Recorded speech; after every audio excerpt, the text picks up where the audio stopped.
എന്നാൽ ഇത്രയും നല്ലൊരു ചുണക്കുട്ടിയെ ഇന്ദുവിന് ഭർത്താവായി കിട്ടിയല്ലോ. മുത്തശ്ശിക്ക് സമാധാനായി. ഈ കഴിവുകളെന്ന് പറയുന്നത് നമ്മുടെതാണ് മുത്തശ്ശി. എല്ലാം മോളിലുള്ള ഒരാൾ തരുന്നതല്ലേ? അതെ മുത്തശ്ശി.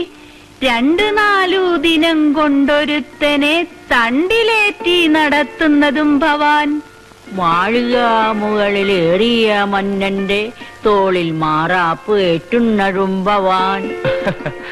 ഞങ്ങള് കുടുംബപരമായിട്ട് വലിയ ഈശ്വര വിശ്വാസികളാ. സമയം കിട്ടുമ്പോഴൊക്കെ ജ്ഞാനപ്പാന പാടിക്കൊണ്ടിരിക്കും അല്ലേ? ഈശ്വര വിശ്വാസം വളരെ നല്ലതാ ഉണ്ണി. ഉണ്ണിയല്ല, വിശ്വനാഥൻ. എനിക്കെല്ലാം ഒന്നാ. എന്റെ മോനെ, ഇന്തൊരു കഥയില്ലാത്തോള. കോളേജിലൊക്കെ പോയി പഠിച്ചെന്നല്ലാതെ ഒരു കാര്യം നോക്കി നടത്താൻ അവൾക്കറിയില്ല. അയ്യോ, അങ്ങനൊന്നും പറയരുത് മുത്തശ്ശി. ഒരു ചുക്കിനും ചുണ്ണാമ്പിനും കൊള്ളാത്ത എന്റെ ഈ പെങ്ങളെ വെച്ച് നോക്കുമ്പോ ഇന്ദു എന്തു മിടിക്കുക. ബുദ്ധിയില്ല എന്നുള്ളത് പോട്ട്, അല്പമെങ്കിലും സൗന്ദര്യം ഉണ്ടായിരുന്നെങ്കിൽ ഏതെങ്കിലും മണ്ടന്മാരെങ്കിലും വന്ന് കെട്ടിക്കൊണ്ടുപോയി. വിശ്വം, കുറുമ്പ് കുറച്ച് കൂടുന്നുണ്ട് കേട്ടാ. അതെയോ? ആ, ഞാൻ മോളെ കാണാൻ കാത്തിരിക്കായിരുന്നു. വരും.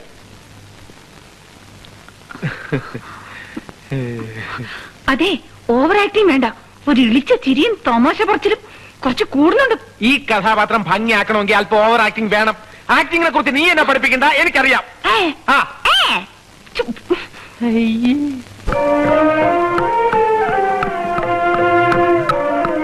ഇതെല്ലാം ഇന്ദുവിന് അവകാശപ്പെട്ടത്. മോൻ നോക്കണ്ട, മോനുണ്ട് എന്റെ വക ഒരു സമ്മാനം.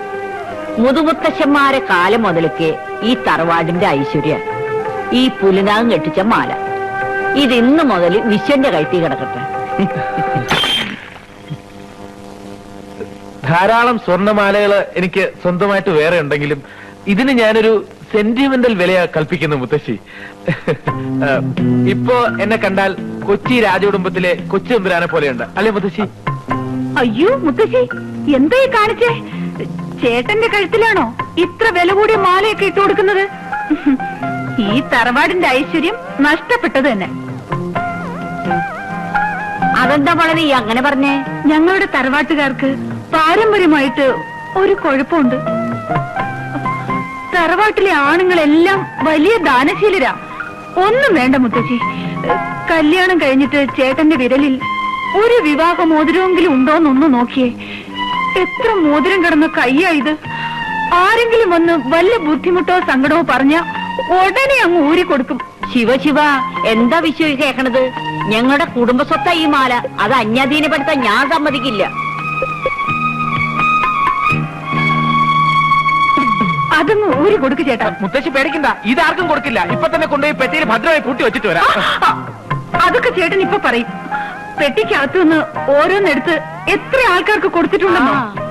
അതേ വിശ്വം, അതിന് തന്നേക്ക് ചേട്ടാ. തൽക്കാലം ഞാൻ എന്റെ കയ്യിൽ വെച്ചോളാം. ഇതാ മുത്തശ്ശി. ഇതാ മോളെ, നീ അകത്ത് കൊണ്ടുപോയി വെക്ക്. ഓ, 1-2 ചൂട് നടന്നതേ ഉള്ളൂ. കാലിനൊക്കെ എന്തൊരു വേദന. ഈശ്വര, നടക്കാൻ പോലും വയ്യ. നല്ല വേദനയുണ്ടോ മുത്തശ്ശി? ഉണ്ടോന്നോ? ദേഹം ആസകലം കോച്ചു വലിക്കുക. ഒരു വാക്ക് എന്നോട് പറയാത്ത എന്താ? മുത്തശ്ശിക്ക് അറിയോ, ഞങ്ങളുടെ കുടുംബത്തിലെ പെൺകുട്ടികൾക്ക് പരമ്പരാഗതമായി കിട്ടിയ ഒരു കഴിവുണ്ട്. അവരുടെ കൈകൊണ്ടൊന്ന് തൊട്ടാ മതി, ഏത് വേദനയും പമ്പ് കിടക്കും. പ്രത്യേകിച്ചും ഈ തലമുറയിൽ എവളുടെ കൈപ്പുണ്യൊന്നും വേറെ തന്നെയാ. തടവി കൊടുക്കില്ലേ? വേണ്ട കുട്ടി ഇതൊന്നും ചെയ്യണ്ട. അതൊക്കെ ഞാൻ ഗുരുക്കളെ കൊണ്ട് ചെയ്യിച്ചു. അതിന്റെ ആവശ്യം എന്താ? നമ്മുടെ മുത്തശ്ശിയെ പോലെയല്ലേ ഈ മുത്തശ്ശിയും. തടവി കൊടുക്ക. എവളുടെ ഒരു സ്പെഷ്യൽ സ്റ്റൈലുണ്ട്, അതൊന്ന് കാണണം. വീണയിൽ ഇങ്ങനെ വിരലോടിക്കുന്ന പോലെ ഇരിക്കും. കണ്ടോ? ആത്മാർത്ഥ കണ്ടോ? ഓ, എന്തൊരു ആശ്വാസം മോളെ. വരുമോനെ, പണ്ട് മുതൽക്കേ ഈ തറവാട്ടിലെ ഒരു വിവാഹം നടന്നാൽ അവരാദ്യമായി ഒന്നിച്ച് കഴിയുന്ന ഒരു മുറിയുണ്ട് ഇവിടെ. അതിന്ന് നിങ്ങൾക്ക് വേണ്ടി ഞാൻ ഒരുക്കിയിരിക്കുകയാണ്. എന്നെ സംബന്ധിച്ചിടത്തോളം നിങ്ങളുടെ വിവാഹവും ആദ്യരാത്രിയും എല്ലാം ഇന്ന്.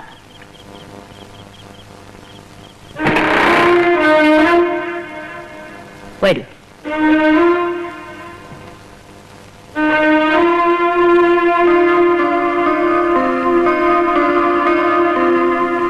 മുത്തശ്ശി,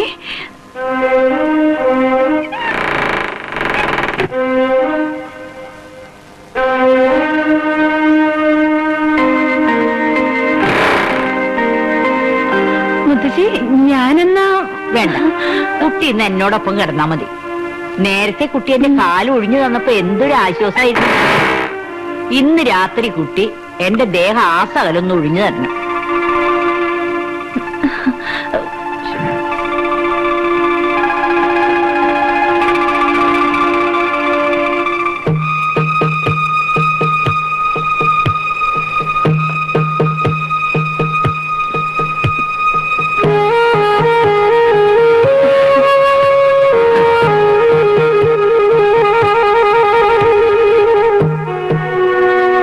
സിസ്റ്റർ ഇവിടെ കിടന്നോളൂ, ഞാൻ പുറത്തെവിടെയെങ്കിലും കിടന്നോളാം.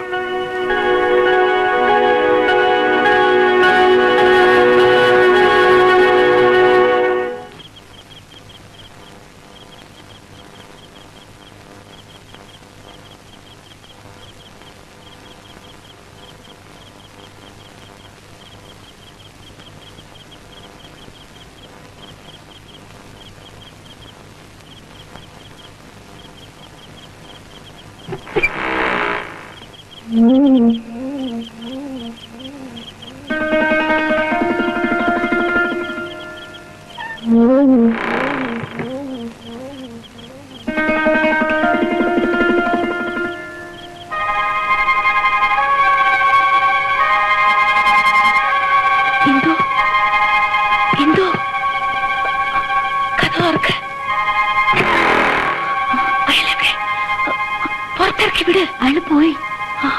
അയാൾ അപ്പോഴേ പോയി. അമ്മേ,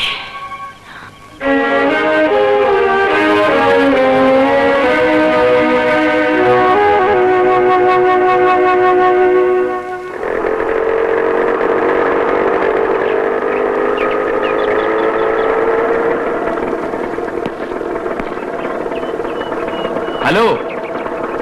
ആ, എന്തൊക്കെയുണ്ട് ഉറുപ്പേട്ടാ? ശരി, അപ്പൊ വൈകിട്ട് കാണാം. ഓ, ഞാൻ കുറച്ചു ദിവസം കൂടി ഇല്ലായിരുന്നു, ഒന്ന് മദ്രാസ് വരെ പോയിരുന്നു. ഞാനൊന്ന് അങ്ങോട്ട് ചെല്ലട്ടെ. അവിടെങ്ങും ആരുമില്ല. ഇന്നലെ പോയതാ, ഇതുവരെ മടങ്ങിയെത്തിയിട്ടില്ല. ആരും ഇല്ലേ? ആ, എങ്ങോട്ട് പോകണമെന്ന് വല്ലതും പറഞ്ഞു? ആ, മുത്തശ്ശിക്ക് സുഖമില്ലെന്നോ സീരിയസ് ആണെന്നൊക്കെ പറയുന്നത് കേട്ടു. പറയുമ്പോ വിഷുവിന് വേറൊന്നും തോന്നരുത്. കുറച്ച് ദിവസമായി ഇവിടെ നടക്കുന്ന കാര്യങ്ങളൊക്കെ അല്പം പെശക. നിങ്ങളുടെ വീടിന്റെ മുൻപിലുള്ള മുറിയിലെ ഏതോ ഒരു അലവലാതിയെ കയറ്റി താമസിപ്പിച്ചിരിക്കുക. കണ്ടാലേ അറിയാം അവൻ ആള് ശരിയല്ലെന്ന്. ഇപ്പൊ അവനെയും കുട്ടിയാ നാട്ടിൽ പോയിരിക്കണം. നാട്ടുകാർ പലതും പറഞ്ഞു തുടങ്ങിയിട്ടുണ്ട്. ഇക്കണക്കിനാണെങ്കിൽ നിങ്ങൾ എനിക്ക് വീട് ഒഴിഞ്ഞു തരേണ്ടി വരും. നിങ്ങൾ ആളെ ഡീസന്റ് ആണെന്ന് തോന്നിയതുകൊണ്ടാ ഞാൻ വീട് വാടകയ്ക്ക് തന്നു. ഇത്തരം ചുറ്റിക്കളികൾക്ക് വീട് വാടകയ്ക്ക് തരാൻ എനിക്ക് ബുദ്ധിമുട്ടുണ്ട്.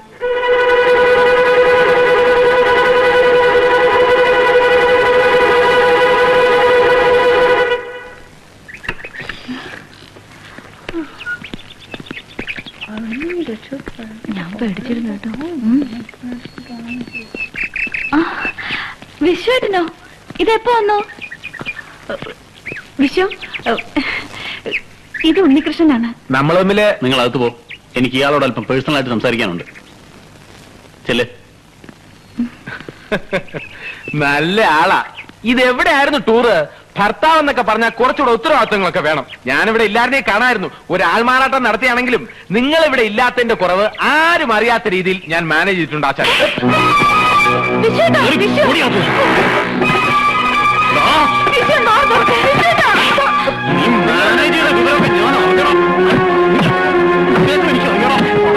ഞാൻ പറയുന്നത് കേൾക്കി. ഒന്നും പറയണ്ട.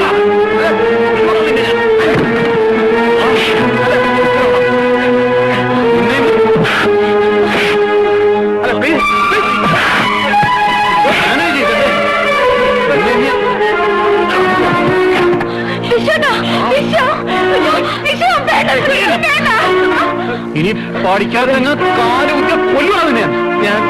സിസ്റ്റർ പോവാ.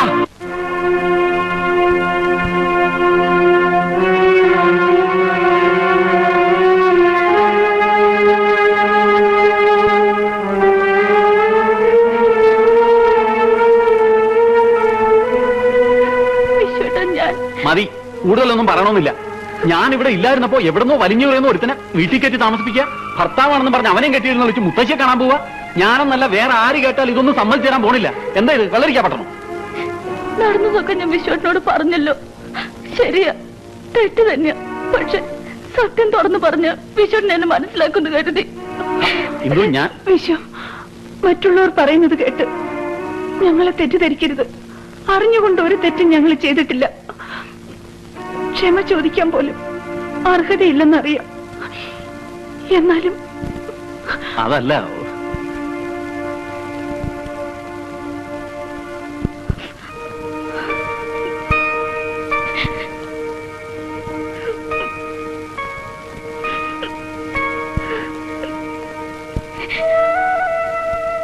അയ്യേ, എന്താ ഇത്? ഇന്ദുക്കുട്ടി ഒന്ന് ആലോചിച്ച് നോക്കി. ഈ വിശ്വട്ടിന് മോളല്ലാതെ പിന്നെ ആരാ ഉള്ളത്? അപ്പൊ പിന്നെ മോളെ കുറിച്ച് ആരെങ്കിലും എന്തെങ്കിലുമൊക്കെ പറഞ്ഞാ ഞാൻ എങ്ങനെ സഹിക്കുക? പിന്നെ ഇങ്ങനെ ഒരു സാഹചര്യത്തിൽ ഇന്ദുക്കുട്ടി പരിഭവിക്കുന്നതിൽ തെറ്റൊന്നുമില്ല. താൻ പറഞ്ഞതിലും തെറ്റൊന്നുമില്ലടോ. ചുരുക്കി പറഞ്ഞ നിങ്ങളുടെ രണ്ടുപേരുടെയും ഭാഗത്തും ഒരു തെറ്റുമില്ല.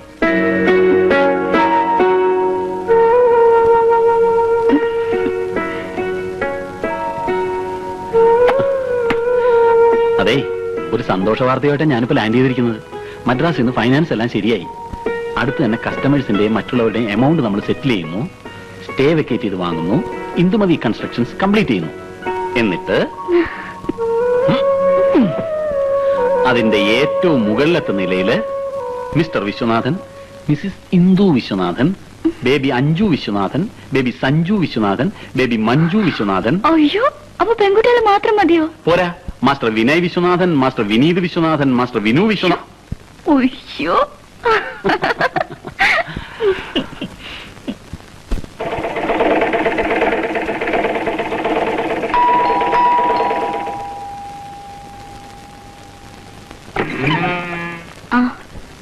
വിശ്വനല്ലേ എന്തു? ഉണ്ട്. വിശ്വട്ടാ, ഇരിക്കൂ. ആ, നീയായിരുന്നോ? മദ്രാസിൽ നിന്ന് രാജേന്ദ്രൻ വിളിച്ചിരുന്നോ? വിളിച്ചിരുന്നു. എന്തായി? ആ മാർവാടിയിൽ നിന്ന് ഫൈനാൻസ് കിട്ടില്ലെന്നാ പറയുന്നത്. എന്താ കാര്യം? ഞാൻ ഡോക്യുമെന്റ്സ് എല്ലാം ശരിയാക്കിയിട്ടാണല്ലോ പോകുന്നത്. ഡോക്യുമെന്റ്സിന്റെ കാര്യത്തിൽ പ്രശ്നമൊന്നുമില്ല. സ്റ്റേ ഉള്ളൊരു പ്രോജക്ടിന് ഫൈനാൻസ് ചെയ്യാൻ അവർക്ക് ബുദ്ധിമുട്ടാണത്രേ. സ്റ്റേ ഉള്ള വിവരം അവരെങ്ങനെ അറിഞ്ഞു? ആരോ ഇവിടുന്ന് വിളിച്ച് മെസ്സേജ് കൊടുത്തിട്ടുള്ളതാ. എന്റെ ബലമായ സംശയം അവറാച്ചനാണെന്ന്. എന്തായാലും നീ വിഷമിക്കണ്ട. ഞാൻ ആ പൊതുവാളുമായിട്ടൊന്ന് സംസാരിച്ചു നോക്കട്ടെ. അയാളുടെ കയ്യിൽ 1-2 ഫൈനാൻസേഴ്സ് ഉണ്ട്. ഒന്ന് ട്രൈ ചെയ്ത് നോക്കാം. നീ ധൈര്യമായിട്ടിരി, എല്ലാം ശരിയാവുന്നേ. എനിക്കൊന്നൊരു അല്പം തിരക്കുള്ള ദിവസമാണ്. നമുക്ക് വൈകിട്ട് കാണാം.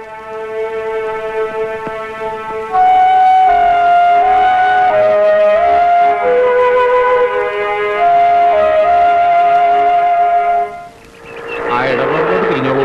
അങ്ങോട്ട് പോവില്ല. പോകാനുള്ളതല്ലേ ആട്ടോ? ഇത് പോവില്ല. എത്ര റുപ്യായി? 5 രൂപ. വെച്ചോളൂ.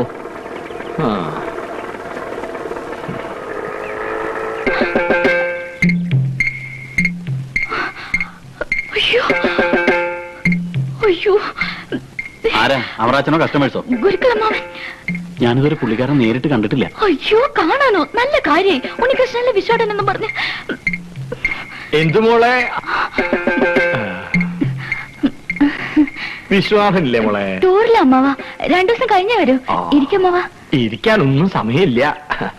വക്കീലിനെ ഒന്ന് കണ്ടിട്ട് പോണ വഴിക്ക് ഇത്രടം വരെ ഒന്ന് കയറാവുന്ന വെച്ചു. ഒരു സന്തോഷ വാർത്തയായിട്ടാണ് ഞാൻ വന്നിരിക്കണേ. ഗുരുക്കളമ്മാവന്റെ അന്നത്തെ നാടകം ശരിക്ക് ഏറ്റു. അടുത്ത ആഴ്ച മുത്തശ്ശി ഇങ്ങോട്ട് വരണുണ്ട്. തറവാടൊഴികെ ബാക്കി എല്ലാ വസ്തുക്കളും വിൽക്കാൻ ഏർപ്പാട് ചെയ്ത് കഴിഞ്ഞു. കാശൊക്കെ വിശ്വനാഥന്റെ ബിസിനസിനോ മറ്റോ കൊടുക്കാൻ പോണെന്നോ പറയുന്ന കേട്ടു. വിശ്വനാഥനെ അത്രയ്ക്കങ്ങ് ബോധിച്ചിരിക്കണു. തൽക്കാലം നിങ്ങൾ ഇതൊന്നും അറിഞ്ഞതായിട്ട് മുത്തശ്ശിയോട് ഭാവിക്കണ്ട. അറിഞ്ഞത് എങ്ങനെയാണെന്ന് ചോദ്യം വരും. പരുങ്ങളിലാവണത് ഈ പാവം ഗുരുക്കളമ്മാവനാണേ. മുത്തശ്ശിയുടെ ക്രോസ് വിസ്താരത്തെ പറ്റി മോക്കറിയാലോ. കാര്യങ്ങളൊക്കെ ഏർപ്പാടാക്കിയിട്ട് കാശിക്ക് പോണോന്നാണ് മുത്തശ്ശിയുടെ ഉദ്ദേശം. അതിനു മുമ്പ് മോളുടെയും വിശ്വനാഥന്റെയും കൂടെ ഒരു 3-4 ദിവസം കഴിയണോ അത്ര. ആരാത്? അതാരുമില്ല. ആരുമില്ലാണ്ട് എങ്ങനെയാ തുമ്മലുണ്ടാവുക? ഞാൻ പറഞ്ഞില്ലേ. ആഹാ, മോക്ക് അടിക്കടി ഇങ്ങനെ തുമ്മലുണ്ടാകാറുണ്ടോ? എനിക്കോ? തുമ്മലോ? നീ പാകത്ത് തുമ്മുന്നായിട്ടല്ലോ. മോക്ക് ഗുരുക്കളമ്മാവൻ രാഷ്നാദി പൊടിയിൽ ചില പ്രത്യേക ചേരുവകൾ ചേർത്ത് ഒരു ചൂർണ്ണ ഉണ്ടാക്കി തരാം. അത് പതിവായി കുളി കഴിഞ്ഞ് ഉച്ചിയിട്ടിരുമുക. പിന്നെ ഒരിക്കലും തുമ്മൽ ഉണ്ടാവുകയില്ല. മോക്കുണ്ടോ?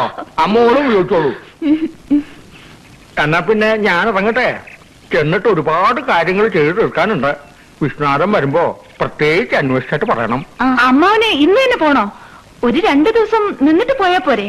2 അല്ല 4 ദിവസം നിൽക്കണമെന്ന് മനസ്സിൽ ആഗ്രഹമുണ്ട്. പക്ഷെ നടക്കില്ല. നാളെ പ്രമാണം രജിസ്റ്റർ ആക്കേണ്ട ചില നടപടികളൊക്കെ ഉണ്ട് തറവാട്ടില്. ഞാനല്ലാതെ ഇതൊക്കെ നോക്കാൻ മറ്റാരാ അവിടെ ഉള്ളത്? അമ്മാവൻ ഉടനെ പോകുമെന്ന് വിചാരിച്ചില്ല ഞാൻ. ഇനി മോൾ ഇങ്ങനെ പറഞ്ഞ ഗുരുക്കൾ അമ്മാവന് വേദന ഉണ്ടാവും. മോള് വിഷമിക്കാതെ. മുത്തശ്ശിയും കൂട്ടി ഗുരുക്കൾ അമ്മാവൻ ഉടനെ ഇങ്ങ് എത്തും. പോട്ടെ. അമ്മാവ കൊട സഞ്ചി. തിരക്കിനിടെ ഞാനങ്ങ് മറന്നു. എന്താ കാണിച്ച വിശ്വേട്ടൻ?